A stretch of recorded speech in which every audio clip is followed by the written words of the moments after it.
Hello friends, welcome back to my YouTube channel Barut English hub. This is Rajni. तो देखिए students, आज के इस लेक्चर में हम करेंगे प्रोनाउन।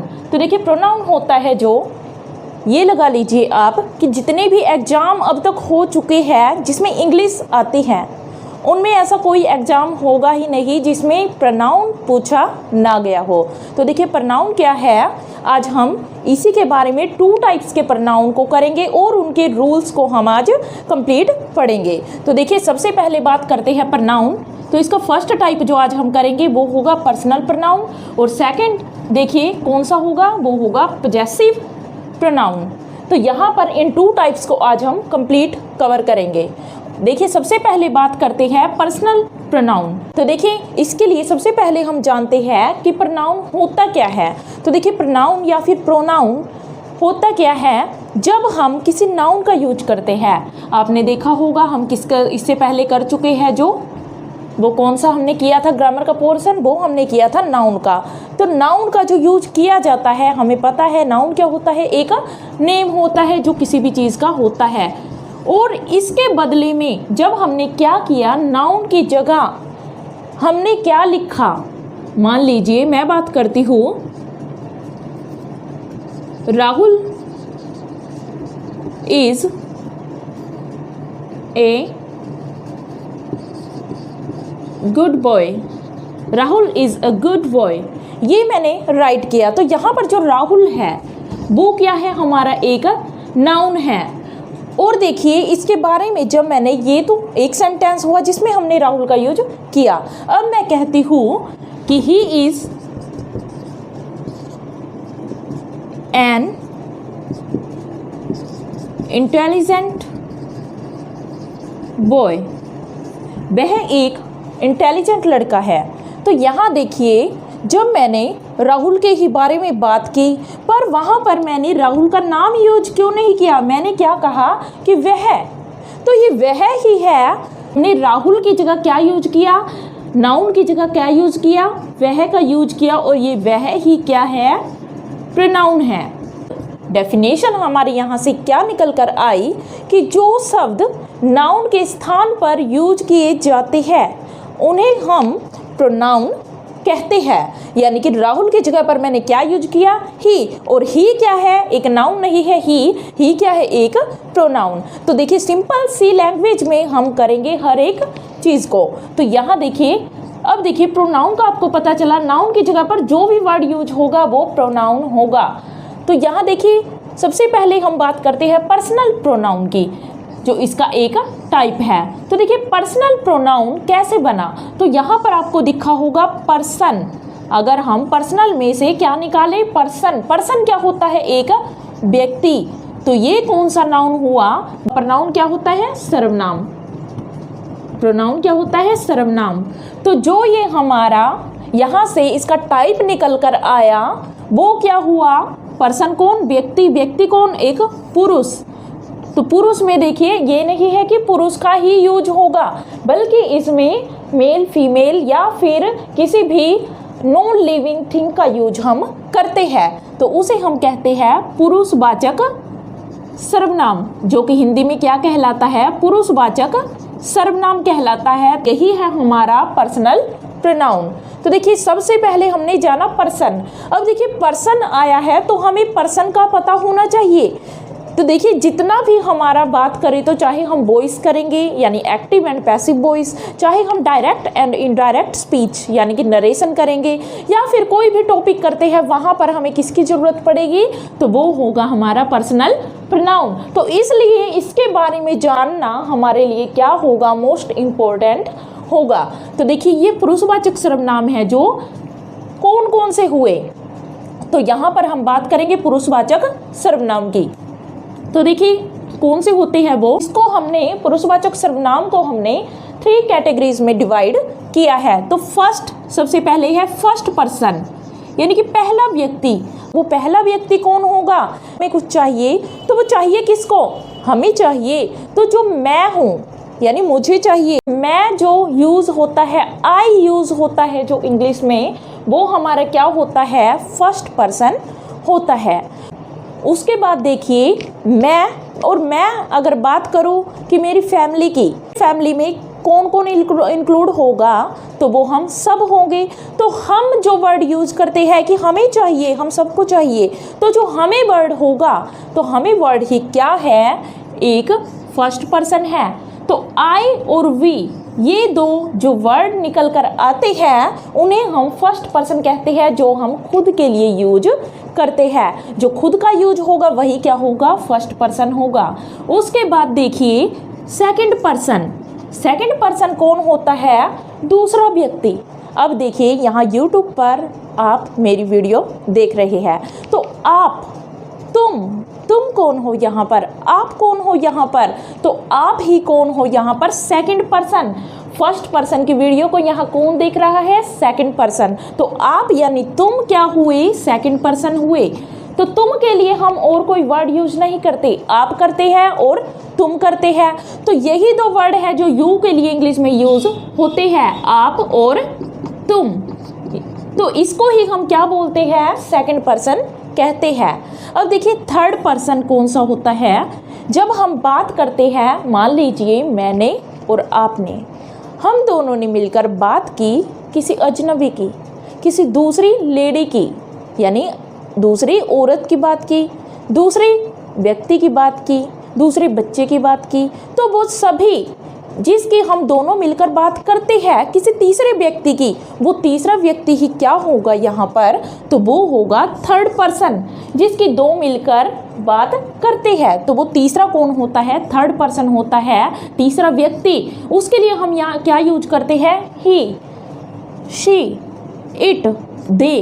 तो ये चारों कौन होते हैं, अन्य पुरुष, जिनको हम हिंदी में बोलते हैं। तो ये वही अन्य व्यक्ति है जिनकी हम दोनों ने बात की, यानी कि ही। अगर मान लीजिए मैंने बात की है एक बॉय की, एक लड़के की, तो यहाँ पर हमने किसका यूज किया, यानी कि मेल कैटेगरी के लिए हम किसका यूज करते हैं, ही का यूज करते हैं। और जब फीमेल कैटेगरी की बात होगी, एक गर्ल की, एक लेडी, एक वुमेन की बात होगी, तो वहाँ पर हम किसका यूज करते हैं, शी का यूज करते हैं। और हम दोनों मिलकर किसकी बात करते हैं, जब इट की, तो इट किस किस के लिए यूज होता है, तो देखिए यहाँ मैं राइट करती हूँ इट किस किस के लिए यूज होता है। तो सबसे पहली चीज़ यहाँ पर है, कभी भी जीवित व्यक्ति के लिए इट का यूज नहीं होता, बल्कि किसके लिए होता है, एक निर्जीव व्यक्ति के लिए, यानी कि नॉन लिविंग थिंग के लिए हम किसका यूज करते हैं, नॉन लिविंग थिंग के लिए यूज करते हैं हम इट का। तो इट के सारे यूज है ये।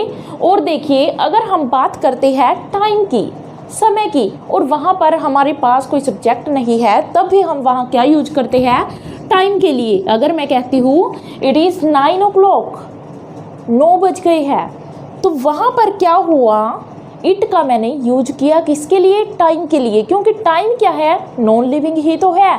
तो वहाँ भी मैंने टाइम के लिए किसका यूज किया, इट का यूज किया। और बात करते हैं अगर वेदर की, कि वेदर में मान लीजिए मैं कहती हूँ it is raining, it's raining, तो वो क्या हुआ, हमारा वेदर के लिए यूज किया मैंने, किसका यूज किया, इट इज़ रेनिंग में हमने इट का यूज किया, किसको डिस्क्राइब करने के लिए, रेनिंग को डिस्क्राइब करने के लिए। रेनिंग क्या है, रेन क्या होती है, बारिश। तो बारिश किस में आती है, मौसम में ही तो आती है, यानी कि समय के साथ, मौसम के साथ, वेदर के साथ। और किसके साथ यूज होता है, टेम्परेचर के साथ भी हम किसका यूज करते हैं, टेम्परेचर, टेम्परेचर के साथ। देखिए स्पेलिंग भी कई बार इसकी आ जाती है एंटोनिम सिनोनिम में, जहां हम कंफ्यूज होकर यहाँ पर कई बार ए लगा देते हैं, तो यहाँ स्पेलिंग्स का भी आप ध्यान रखा करो। तो देखिए टेम्परेचर के लिए, तापमान के लिए भी हम किसका यूज करते हैं, तो वो यूज करते हैं इट प्रोनाउन का। और देखिए किसके लिए यूज होता है, अगर बात करें हम डिस्टेंस की, तो देखिए डिस्टेंस के लिए यानी दूरी, दूरी के लिए भी हम किसका यूज करते हैं, इट का यूज करते हैं, क्योंकि ये नॉन लिविंग थिंग्स है सभी। इन्फेंट, इन्फेंट क्या होता है, एक चाइल्ड क्या होता है, एक शिशु होता है। जो इन्फेंट क्या होता है, एक शिशु, यानी एक छोटा सा बच्चा जिसकी हमें कैटेगरी ही नहीं पता वो मेल में है या फीमेल में है। इन्फेंट किसी कैटेगरी में इंक्लूड नहीं होते। ने नाउन में जिक्र किया था इन्फेंट किस में आते हैं, तो देखिए इन्फेंट जो होगा वो भी किस में होगा, इट का यूज होगा किसी भी इन्फेंट के लिए, किसी चाइल्ड के लिए। जब तक हमें उसका पता नहीं है कि वो मेल है या फीमेल है। अगर बात करें उसके बाद तो देखिए यहाँ किसकी बात करते हैं हम, कंट्री की। तो किसी कंट्री का नाम है तो वहाँ पर भी हम किसका यूज करते हैं, इट का यूज करते हैं। तो देखिए ये हुए हमारे इट का यूज हम कहाँ कहाँ करते हैं, तो ये आपको पता होना चाहिए, क्योंकि हम क्या करते हैं, मान लीजिए हम कौन सा प्रोनाउन करेंगे, डेमोन्स्ट्रेटिव प्रोनाउन करेंगे, जहाँ पर हम संकेतवाचक वर्ड दिस का यूज करते हैं, तो वहाँ पर कन्फ्यूजन क्रिएट होता है कि हम दिस का यूज करें या फिर इट का यूज करें। तो इसके लिए हमें पता होना चाहिए कि इट का यूज कहाँ कहाँ होता है। तो उसके बाद देखिए आता है हमारा इट का यूज, हमें पता चला कि किस किस के साथ हम इट का यूज करते हैं। उसके बाद देखिए यूज आता है दे का। अब देखिए दे क्या होता है, दे होता है वे भी क्या है, हम दो मिलकर बात करते हैं कि वे सभी चले गए, दे हैव गॉन। तो यहाँ पर क्या होगा, वे का यूज हमने किया तो वे भी क्या है, वे भी कौन सा प्रोनाउन हुआ, एक थर्ड पर्सन का पर्सनल प्रोनाउन हुआ। पर्सनल प्रोनाउन के लिए हम थर्ड पर्सन में दे का यूज करते हैं। तो ये कैटेगरी आपको पता होनी चाहिए। फर्स्ट पर्सन में आई, वी यानी हम सब, सेकंड में यू, और थर्ड में कौन से आ जाते हैं, ही, शी, इट, दे, ये सभी किस में आ जाते हैं, थर्ड पर्सन कैटेगरी में आ जाते हैं। इसके बिना ग्रामर अधूरी है, ये आपको पता होना चाहिए। उसके बाद देखिए हम इनके केस की बात करते हैं। तो देखिए यहाँ पर जो ये सभी लिखे हुए हैं मैंने यहाँ पर, first, second and third person, ये तीनों ही किस केस में होते हैं, यहाँ पर ये तीनों ही किस केस में है, सब्जेक्टिव केस में। और सब्जेक्टिव केस को ही हम क्या बोल देते हैं, नॉमिनेटिव केस। नॉमिनेटिव केस या सब्जेक्टिव केस जिसमें एक कर्ता होता है, कर्ता के रूप में इनका यूज किया जाता है, कर्म के रूप में नहीं, कर्ता के रूप में, डूअर के रूप में इसका यूज हम करते हैं। उसके बाद देखिए ऑब्जेक्टिव केस इनके कौन कौन से बनते हैं, यानी जब हम आई का यूज करेंगे किसी ऑब्जेक्ट के रूप में तो वहाँ पर हम आई का आई नहीं लिखते, बल्कि क्या कर देते हैं, आई को हम किस में बदल देते हैं, तो वहाँ पर हम किस में बदलते हैं, मी में। आई को हमने किस में बदला, मी में। वी की बात करें अगर, वी को हम किस में चेंज कर देते हैं, अस में। यू को यू, और ही को हिम, और सी को हर, और इट को इट, और दे को देम में हम चेंज कर देते हैं। तो ये आपको इसकी कैटेगरी ऑब्जेक्ट में पता होनी चाहिए। तो ये हमारा कौन सा हुआ, ऑब्जेक्टिव केस। अब देखिए सब्जेक्टिव केस इसको बोलते हैं। आगे वॉइस में और डायरेक्ट और इनडायरेक्ट स्पीच में हमें इनकी डायरेक्ट जरूरत पड़ेगी। तो देखिए सब्जेक्टिव केस, और ये इसका ऑब्जेक्टिव केस हुआ। उसके बाद देखिए हम आ जाते हैं सेकंड, पजेसिव प्रोनाउन पर।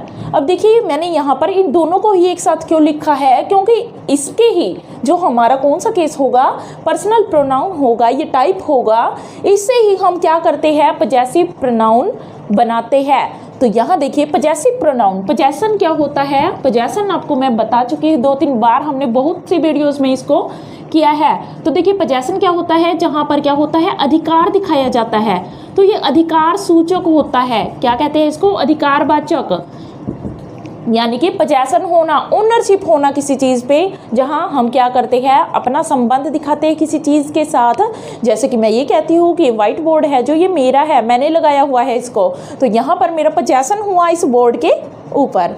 तो अब देखिए बात करते हैं पजेसिव प्रोनाउन की। इनके रूल्स हम बाद में करेंगे, ये सिर्फ हमें पता होना चाहिए कैटेगरी क्या है इनकी। अब देखिए पजेसिव जो प्रोनाउन है, इससे पहले हम जानते हैं कि जो ये पजेसिव एडजेक्टिव क्या होते हैं, पजेसिव एडजेक्टिव और पजेसिव प्रोनाउन, इन दोनों के बारे में भी हमें पता होना चाहिए। जब हम यहाँ देखिए, यहाँ से ना सिंपल क्वेश्चन पूछे जाते हैं एग्जाम में। मान लीजिए कोई सेंटेंस दे दिया जाता है, मान लीजिए देखिए कौन सा है प्रोनाउन, या तो देखिए रिफ्लेक्सिव दे देंगे, यहाँ पर पर्सनल दे देंगे, पजेसिव दे देंगे, और फिर दे देंगे पजेसिव एडजेक्टिव है ये, या फिर पजेसिव प्रोनाउन है। तो यहीं पर बच्चे कंफ्यूज हो जाते हैं कि इन दोनों में से या फिर इनमें से हम किसको करके आए। तो देखिए यहाँ हम सिंपल सा मेथड देखते हैं एक। जब बात करते हैं हम सी लाइक्स योर हैट, तो योर किस में आता है, हाँ हम कंफ्यूज हो जाते हैं कि योर क्या है। देखिए यहाँ भी योर लिखा है और यहाँ भी योर्स लिखा है। तो देखिए योर क्या होता है, योर किस में आएगा, हमारा पजेसिव एडजेक्टिव में आएगा। अब इसकी पहचान कैसे करोगे आप, तो देखिए जो हमारा हैट है, हैट क्या है, एक नाउन है। अब जो भी चीज़ नाउन को क्वालिफाई करती है, उसकी क्वालिटी बताती है, उसको डिस्क्राइब करती है, नाउन को डिस्क्राइब करने वाला वर्ड क्या होता है? हमारा एडजेक्टिव होता है। तो ये हमें पता होना चाहिए अगर हमें इन पजेसिव एडजेक्टिव्स के बारे में जानना है। तो योर वर्ड है जो इस हैट को डिस्क्राइब कर रहा है। यहाँ पर जो भी नाउन से पहले लगा होगा वर्ड वो हमेशा एडजेक्टिव होगा, और योर लगा है तो योर क्या है? हमारा इसमें आ जाएगा इस कैटेगरी में पजेसिव एडजेक्टिव, यानी पजेशन दिखाया पर है क्या? वो एडजेक्टिव है, तो पजेसिव एडजेक्टिव हुआ योर। उसके बाद देखिए एडजेक्टिव कौन से होते हैं, किन से बनते हैं? तो देखिए हमने एक सब्जेक्टिव केस किया जो कौन सा था? आई। तो आई क्या है? एक सब्जेक्टिव केस है। तो इस सब्जेक्टिव केस से आई से हमने जब पजेशन शो किया, मान लीजिए मैंने यहाँ लिखा माई हैट, माई पेन, तो यहाँ जो पेन है, हैट है, इनसे पहले ये वर्ड लगे होते हैं। तो इनको देखते ही आप समझ जाना हमेशा ये इनके बाद हमेशा क्या होगा? एक नाउन लगा होगा। तो पजेसिव एडजेक्टिव की पहचान आपको रखनी है कि इनके बाद हमेशा क्या लगा होगा? नाउन लगा होगा, जबकि इनके बाद नाउन नहीं लगा होता। इनसे पहले आ सकता है पर इनके बाद कभी भी नाउन नहीं लगा होता, यानी कि इनको ये डिस्क्राइबिंग वर्ड है एडजेक्टिव। और जब बात करते हैं पजेसिव प्रोनाउन की, तो ये देखिए हमेशा सेंटेंस के लास्ट में, पहले, बीच में भी मिल जाते हैं, पर कभी भी ये नाउन से पहले यूज नहीं होंगे। हमें इतना ध्यान रखना है कि जो एडजेक्टिव क्या है, जो नाउन से पहले लगा होता है वही एडजेक्टिव होता है। तो नाउन के पहले, वैसे तो और भी वर्ड हो सकते हैं पर यहाँ इसको डिस्क्राइब कौन कर रहा है, तो वो कौन होगा? एडजेक्टिव। तो देखिए ये my, our, your, his, her, its, their, तो ये हमारे क्या हुए? ये हमारे पजेसिव एडजेक्टिव होते हैं। देखिए आई से आई मैं, और यहाँ क्या बना? मी बना, मुझे, और माई क्या होगा? मेरा, मैं, मुझे, मेरा, वी, हम, अस, हमें, और आवर क्या होगा? हमारा। तो ऐसे ये हमारे पजेसिव एडजेक्टिव बनते हैं। और देखिए यहाँ पजेसिव प्रोनाउंस है, जो पजेसिव प्रोनाउंस के यहाँ हमें देखना है। देखिए इनके पीछे हमेशा एस लगा मिलेगा आपको, ये आपको ध्यान रखना है। पर देखिए जो हिज है, हिज क्या होता है? पजेसिव एडजेक्टिव और पजेसिव प्रोनाउन दोनों में ही हिज का यूज होता है। इनका डिफरेंस है वो हम सेंटेंस के अकॉर्डिंग समझ लेंगे, क्योंकि इसके बाद क्या होगा? हमेशा एक नाउन लगा होगा, पर इसके बाद क्या होगा? नाउन नहीं लगा होगा। तो हर है, हर का हर्ष बनता है यहाँ पर। अब देखिए यहाँ हर है ऑब्जेक्टिव केस, और हर यहाँ पर है ऑब्जेक्टिव केस। तो देखिए इट्स है यहाँ पर, तो यहाँ भी इट्स है। अब देखिए इन दोनों का जो डिफरेंस क्या रहेगा, इसके बाद क्या होगा? अभी आपको बताया नाउन होगा पर इसके बाद नहीं होगा। और देयर क्या है? देयर से बनेगा देयर्स, तो यहाँ देखिए ऐसा लगा मिलेगा आपको, ये आपको याद रखना है। और इनके क्या है? इनके बाद नाउन ही नहीं होते, किसी के बाद भी नाउन नहीं मिलता, तो ये आपको याद रखना है। इनके बाद नाउन नहीं होता पर इनसे पहले नाउन होता है। उसके बाद देखिए हम यहाँ पर बात करते हैं। देखिए the house is theirs and its paint is too good. तो देखिए द हाउस इज देयर्स, तो यहाँ देयर्स है जो, क्या इसके बाद कोई नाउन लगा है यहाँ पर? तो वो नहीं लगा। ये क्या है हमारी? ये तो एक कंजक्शन है जो इनको जोड़ रही है। तो देयर्स क्या है? इसके बाद नाउन नहीं है, तो ये हमारा क्या है? देयर्स। वैसे भी इसके पीछे क्या लगा है? एस लगा है, तो ये हमारा क्या हुआ? पजेसिव प्रोनाउन हुआ, अगर अंडरलाइन में इसको पूछ लिया जाए। इसके बाद देखिए you, he and I can leave at 6 AM, ये मोस्ट इम्पोर्टेंट रूल है, क्वेश्चन यहीं से बनता है ज़्यादा। देखिए यू, ही एंड आई, यहाँ पर देखिए हम कंफ्यूज हो जाते हैं कि यू, ही एंड आई है जो, क्या यहाँ पर क्या पूछा जाता है? हमेशा एरर आती है, एरर में ये पूछे जाते हैं जिनको देखिए सीक्वेंस में ना लगा के आगे पीछे कर दिया जाता है। पर इनका सीक्वेंस कहाँ हमें बनाना है और कहाँ नहीं बनेगा, यही रूल तो हमें जानना है। तो देखिए you, he and I, you क्या है? कौन सा पर्सन है यू? तो यू हमारा किस में आता है? सेकंड पर्सन में आता है। तो देखिए यहाँ हमने क्या लिखा, सेकंड। उसके बाद देखिए ही किस में आता है, थर्ड पर्सन में आता है। ही किस में आता है, थर्ड पर्सन में। तो यहाँ हमने लिखा थर्ड। और उसके बाद बात करते हैं आई की। आई किस में आता है, आई आता है हमारा फर्स्ट पर्सन में। तो इसका सीक्वेंस क्या बनता है, 231 आपको याद रखना है। पर हमेशा सेंस कैसे होनी चाहिए सेंटेंस की, वो होनी चाहिए पॉजिटिव। तो देखिए क्या रूल निकल कर आया यहाँ से हमारा, जब पॉजिटिव सेंस हो, सकारात्मक वाक्य कैसा हो, सकारात्मक पॉजिटिव वाक्य हो,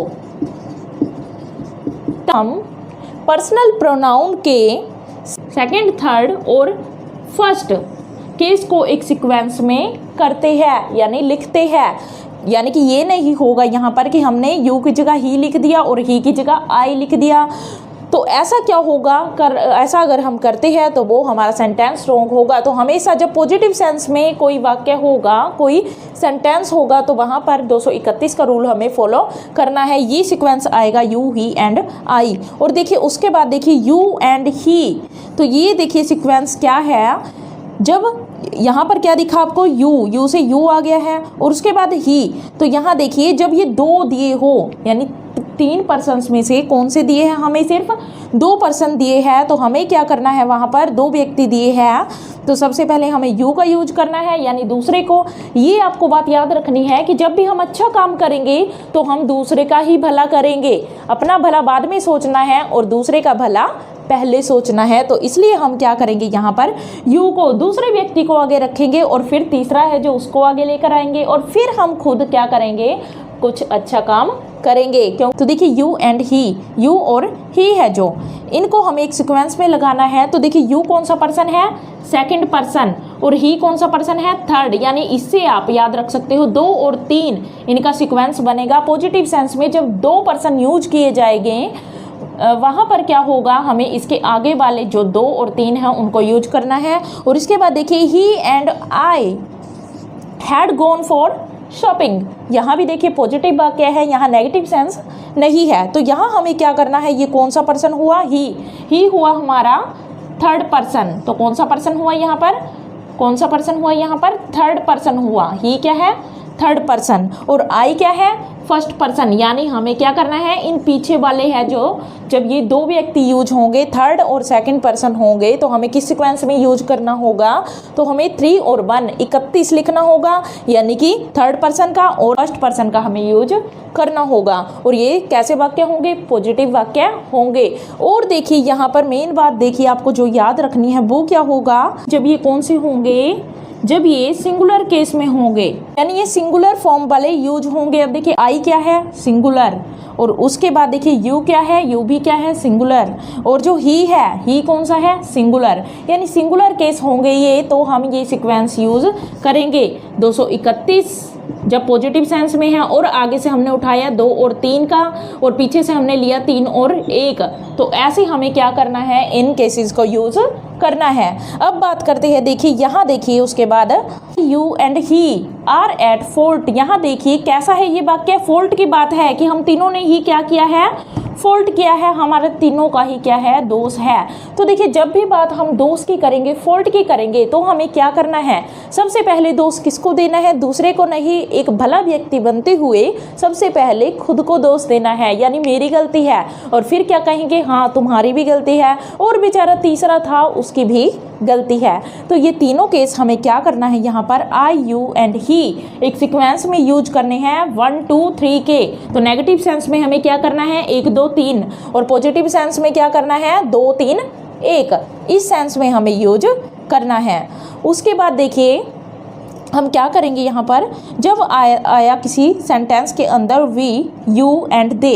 अब देखिए ये कैसे केस है, ये तो सिंगुलर थे, और वी में कितने आते हैं, हम में कितने होते हैं, आई नहीं है, यहाँ पर वी है, यानी कि एक से ज़्यादा व्यक्ति है, तो वो क्या हुई, वी। और उसके बाद देखिए यू में कितने हो सकते हैं, तुम सब, तो ऐसे एक केस भी हो सकता है और प्लूरल भी हो सकता है। देखिए हम सिंगुलर प्लूरल दोनों में ही यूज करते हैं यू का। और उसके बाद देखिए थर्ड जो आता है दे। दे क्या है हमारा, दे में क्या होता है, वे, यानी वे में कितने आते हैं, बहुत सारे आते हैं, वहाँ पर एक व्यक्ति नहीं होता। तो जहाँ पर क्या होगा, प्लूरल केस के जो पर्सनल प्रोनाउन है वो यूज किए जाएंगे, वहाँ पर भी हमें कौन से यूज करना है, 1 2 3 का सीक्वेंस ही यूज करना है। सिर्फ पॉजिटिव का आपको याद रखना है, नेगेटिव में और प्लूरल में दोनों में ही क्या चलेगा, 1 2 3 चलेगा। और बात होगी जब पॉजिटिव सेंस की, तो पॉजिटिव सेंस में 2 3 1 231 याद रखना है, और इसके आगे का आपको 231 के आगे का 23 याद रखना है। 2 डिजिट होंगे जो, और जो सेकंड बनता है हमारा वो क्या होगा, 231 के लास्ट में 2 डिजिट है जो, उनको याद रखना है, यानी कि क्या बनेगा वहाँ पर 31। तो देखिए यहाँ क्या बनेगा 23 और यहाँ क्या बनेगा 31। तो ये आपको याद यहाँ से रखना है। नेक्स्ट रूल है हमारा, देखिए there is no problem between her and me, कि हमारे बीच में कोई प्रॉब्लम नहीं है। तो जहाँ भी देखिए क्या होगा, बिटवीन आएगा। तो यहाँ क्या है, यहाँ मैं लिखती जाती हूँ कुछ वर्ड्स, आप इनको राइट करते जाना। तो देखिए बिटवीन, उसके बाद देखिए everybody but him was present for the meeting. अब देखिए उसके बाद लिखिए आप बट,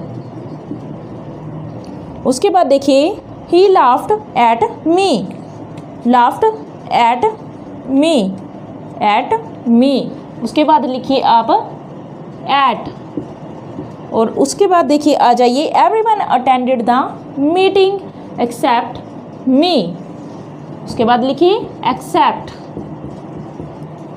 और उसके बाद देखिए I like him, like, let me do this work, मुझे ये काम करने दो। अब देखिए आपको यहाँ से क्या कुछ समझ आया। सबसे पहले बिटवीन, जहाँ पर भी क्या होगा, बिटवीन वर्ड आएगा किसी सेंटेंस के अंदर, वहाँ आपको क्या करना है, ये देखिए कौन सा केस है हमारा, तो हर, बिटवीन हर एंड मी। तो ये दोनों ही केस, मी एंड हर। तो देखिए मी कहाँ है, यहाँ, ये देखिए मी, और हर यहाँ पर है। वैसे तो यहाँ भी है, पर क्या इसके बाद नाउन है, हर के बाद नाउन है यहाँ, तो वो नहीं है। तो ये हमारा कौन सा केस नहीं है, पजेसिव एडजेक्टिव ये नहीं है। बात करें तो पजेसिव प्रोनाउन, तो देखिए हर्स ऐसे यहाँ पर लगा है, तो यहाँ नहीं है। तो ये कौन सा रह गया हमारे पास, सिर्फ रहा ऑब्जेक्टिव केस। तो इस तरह से आपको पहचान आ चुकी होगी कि ऑब्जेक्टिव केस क्या होता है। तो ऑब्जेक्टिव केस क्या हुआ, हर। उसके बाद देखिए मी, मी क्या है, ये एक ही है सिंगल, तो ये किस में है, हमारा ऑब्जेक्टिव केस में है। तो हर एंड मी है जो, ये दोनों ही ऑब्जेक्टिव केस है। तो यानी कि रूल क्या निकल कर आया हमारा यहाँ पर, कि जहाँ पर बिटवीन होगा वहाँ पर हमेशा किसका यूज होगा, ऑब्जेक्टिव केस का यूज होगा। कौन सा केस यूज होगा वहाँ पर, ऑब्जेक्टिव केस। दूसरी बात देखिए यहाँ पर एवरीबॉडी बट हिम। अब देखिए हिम, कई बच्चे तो यही सोचते हैं कि बट हिम ये क्या सेंटेंस है, ये कोई सेंटेंस ही नहीं है, पर ये एकदम करेक्ट है ये सेंटेंस। अब कैसे, तो देखिए एवरीबॉडी बट हिम, हिम क्या है यहाँ पर हमारा, कौन सा केस है, हिम सिर्फ एक ही है, ऑब्जेक्टिव केस में आता है। तो देखिए हिम ऑब्जेक्टिव केस है, कौन सा केस, ऑब्जेक्टिव केस। पर इससे पहले क्या यूज हुआ, बट यूज हुआ। तो आपको याद रखना है जब बट वर्ड आएगा तब भी किसका यूज होगा, बिटवीन के बाद, बट के बाद, दोनों के बाद ही ऑब्जेक्टिव केस का यूज होता है। एग्जाम में ये डायरेक्ट सेंटेंस आते हैं हमारे।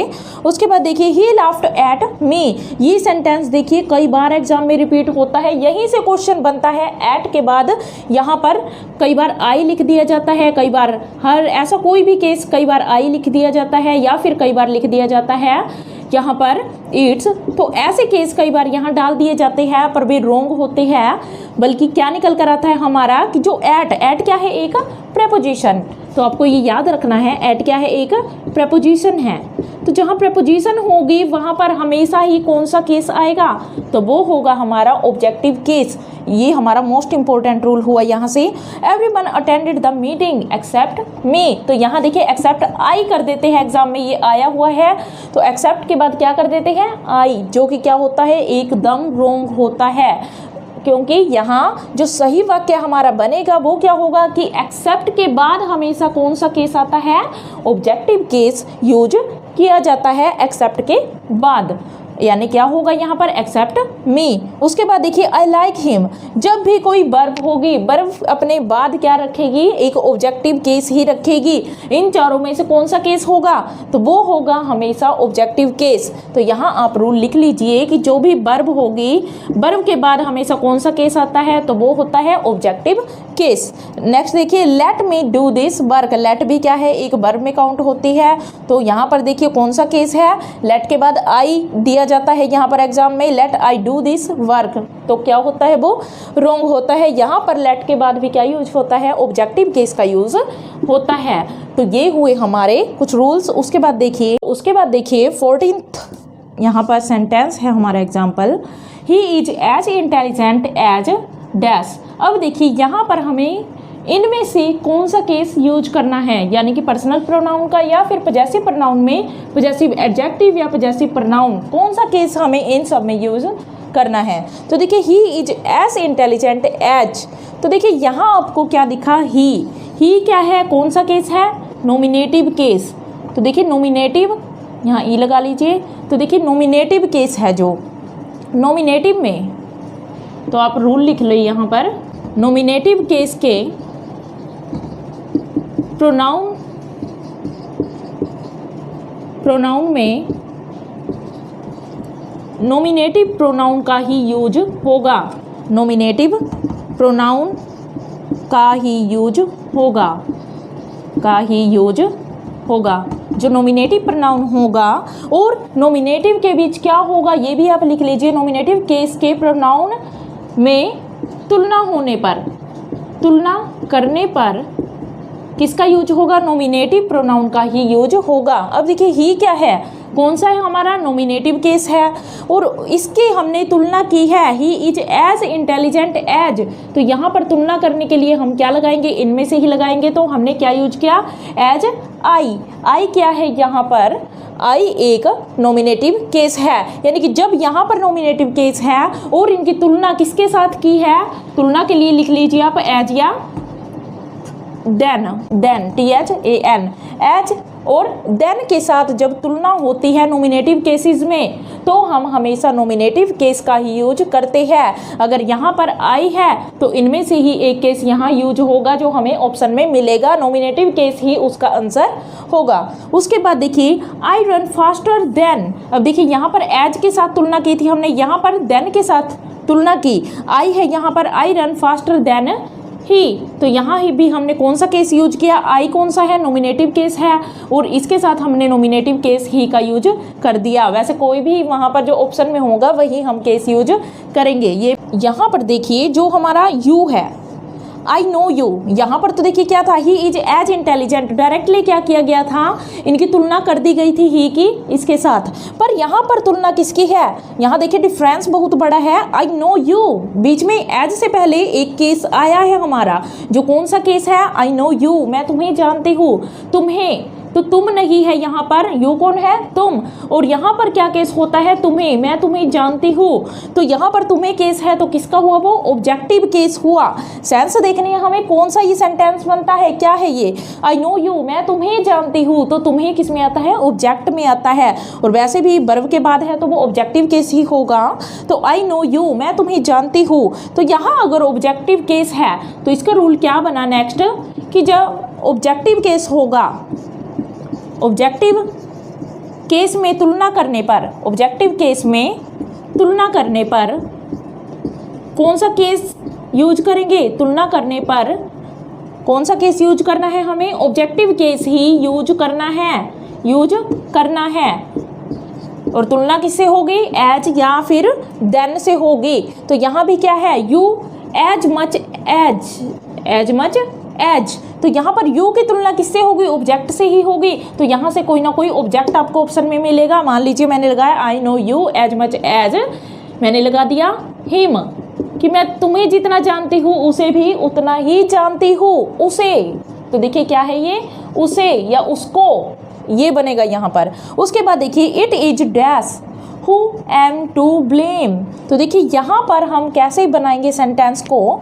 तो देखिए अगर यहाँ पर इट का यूज किसके रूप में है, सब्जेक्ट के रूप में है, तो रूल लिख लीजिए इसके लिए, जब इट का यूज सब्जेक्ट के रूप में होगा, जब इट का प्रयोग किसके रूप में होगा, सब्जेक्ट के रूप में, यानी कि वेदर के लिए जैसे हमने यूज किया, इन सब के लिए यूज होता है। जब इट का प्रयोग सब्जेक्ट के रूप में होगा तब हमें क्या करना है, कौन सा केस वहाँ पर यूज करना है हमें, और उसके बाद क्या मिलेगा ये भी आप लिख लीजिए। इट का प्रयोग सब्जेक्ट के रूप में होगा और इट के बाद प्लस क्या होगी यहाँ पर, की कोई भी फॉर्म होगी, बी की फॉर्म। बी में कौन कौन से आते हैं, बी में आपको पता है इजेमार, वोजबर, ऐसे जो होते हैं सभी आप लिख लीजिए, जो बी की फॉर्म होती है। इट के बाद क्या होती है, बी की फॉर्म होगी। तो उसके बाद हमें किसका यूज करना है, हमेशा इट प्लस बी। तो यहाँ देखिए क्या बनेगा इसका सीक्वेंस, इट प्लस बी की फॉर्म, और उसके बाद क्या बनेगा, हमेशा कौन सा केस यूज होगा, सब्जेक्टिव केस यूज होगा। देखिए इट का यूज किसके रूप में, सब्जेक्ट के रूप में, तो नॉमिनेटिव या फिर सब्जेक्टिव आप लिख लीजिए। तो कौन सा यूज होगा, सब्जेक्ट के लिए सब्जेक्ट केस ही यूज होगा, सब्जेक्टिव केस का वहाँ पर यूज किया जाएगा। तो इट इज क्या लगाए यहाँ पर, इट है, इट के बाद बी की फॉर्म कौन सी हुई, इज, और उसके लिए हमने सब्जेक्टिव केस कोई भी उठाया, मैंने उठाया यहाँ पर आई क्या है, सब्जेक्टिव केस उठाया। हु एम टू ब्लेम, तो ये हमारा बना एक करेक्ट सेंटेंस, यानी जब इट होगा और उसके बाद बी की फॉर्म होगी वहाँ पर हमें किसका यूज करना है, सब्जेक्टिव केस का यूज करना है। उसके बाद देखिए योर्स क्या है, आप देखते ही समझ चुके होंगे कि एस लगा है इसके पीछे, तो ये कौन सा केस है, पजेसिव प्रोनाउन। तो देखिए पजेसिव प्रोनाउन है यहाँ पर, yours is a new car, तो कौन सा प्रोनाउन हुआ ये, योर्स हुआ एक पजेसिव प्रोनाउन। इसको हमने कैसे यूज किया, तो ये देखिए वर्ब का सब्जेक्ट इज क्या है, हमारी एक वर्ब है, हेल्पिंग वर्ब है। तो इज का सब्जेक्ट कौन है, इज का सब्जेक्ट कौन है यहाँ पर, योर्स। तो यानी कि हम पजेसिव प्रोनाउन का प्रयोग, आप लिख लीजिए कि हम पजेसिव प्रोनाउन का यूज है जो किसके साथ कर सकते हैं, तो वो हम इज के सब्जेक्ट के रूप में भी करते हैं, यानी पजेसिव प्रोनाउन का यूज इज के सब्जेक्ट के रूप में भी किया जाता है, यानी कि स्टार्टिंग में भी हम कर सकते हैं इसका यूज। यहाँ पर देखिए ये मिस्टेक नहीं होगी। उसके बाद देखिए your house is better than mine. अब देखिए यहाँ पर क्या आया, माइन आया, क्या ऑब्जेक्टिव केस है ये, माइन नहीं है। तो देखिए यहाँ डिफरेंस क्या मिला, क्योंकि यहाँ पर देखिए देन लगा हुआ मिला हमें, देन मिला और साथ में क्या लगा है, प्रेपोजिशन है देन यहाँ पर। तो देखिए देन क्या है, प्रेपोजिशन, तो प्रेपोजिशन है जो, इसके बाद तो हम किसका यूज करते हैं, अभी मैंने रूल बताया था कुछ देर पहले, हम किसका यूज करते हैं, ऑब्जेक्टिव केस का यूज करते हैं। पर देखिए यहाँ हमें क्या देखना है, प्रेपोजिशन के बाद हमने किसका यूज किया, तो हमने किसका यूज किया है यहाँ पर, हमने किया माइन का, जो कौन सा केस है, पजेसिव प्रोनाउन का केस है, यानी कि देन एक प्रेपोजिशन का ये क्या बनकर आया, तो ये है देखिए प्रेपोजिशन का ऑब्जेक्ट। अब रूल आप क्या लिखेंगे यहाँ पर कि एक प्रेपोजिशन के ऑब्जेक्ट के रूप में किसका यूज हो सकता है, पजेसिव प्रोनाउन का यूज हो सकता है। तो किसके बाद, बेटर देन माइन। अब देखिए यहाँ पर डिफरेंस कैसे हम पहचानेंगे, देखिए यहाँ पर योर हाउस, तुम्हारा घर, तो देखिए यहाँ जो शुरू हुआ हमारा सेंटेंस किससे हुआ है, योर से स्टार्ट हुआ है। यहाँ पर क्या है, जब हम क्या करेंगे, हमें यहाँ से लिंक करना है, वैसे ये कोई रूल नहीं बनता, बस हमें एक यहाँ पर तुक्के की तरह लगाकर चलना है, एक मेथड बन जाएगा हमारा ये। देखिए यहाँ क्या है, योर किस में आता है, इसमें आता है। अब देखिए योर है जो किस में है, इसमें, पजेसिव एडजेक्टिव में है। तो पजेसिव एडजेक्टिव है एक जगह, तो दूसरी जगह हम किसका यूज करेंगे, पजेसिव प्रोनाउन का। तो यहाँ से हम एक रूल निकाल सकते हैं कि जब सब्जेक्ट कौन है, हमारा पजेसिव एडजेक्टिव है, तो हमने रूल क्या बनाया यहाँ पर, तो प्रेपोजिशन दी गई है, तो प्रेपोजिशन के बाद हम किसका यूज करेंगे, तो हम पजेसिव प्रोनाउन का यूज करेंगे।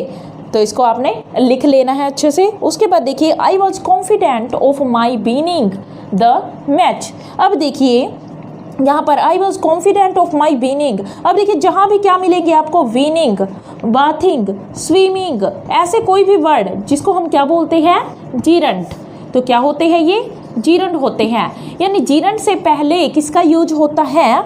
जीरंड, आईएनजी फॉर्म होती है जो वर्ब की फर्स्ट फॉर्म के साथ आईएनजी होता है, जो उसको हम जीरंड कहते हैं। तो जीरंड से पहले हम किसका यूज करते हैं? कौन सा केस होगा?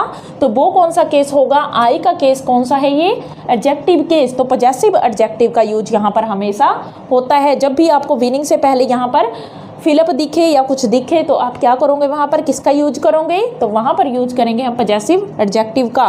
तो ये रूल आप लिख लेना ये भी कि हमेशा जीरंड के पहले प्रोनाउन का कौन सा केस यूज होता है? तो वो कौन सा केस यूज होता है? पॉजेसिव एडजेक्टिव यूज होता है। तो ये हुए हमारे मोस्ट इंपॉर्टेंट रूल्स जो क्वेश्चन एग्जाम में आते हैं, वहीं से मैंने उठाई है। अगर आपको मेरी वीडियो अच्छी लगी हो तो मेरे चैनल को ज़्यादा से ज़्यादा शेयर करें, लाइक करें और सब्सक्राइब ज़रूर करें। Thank you.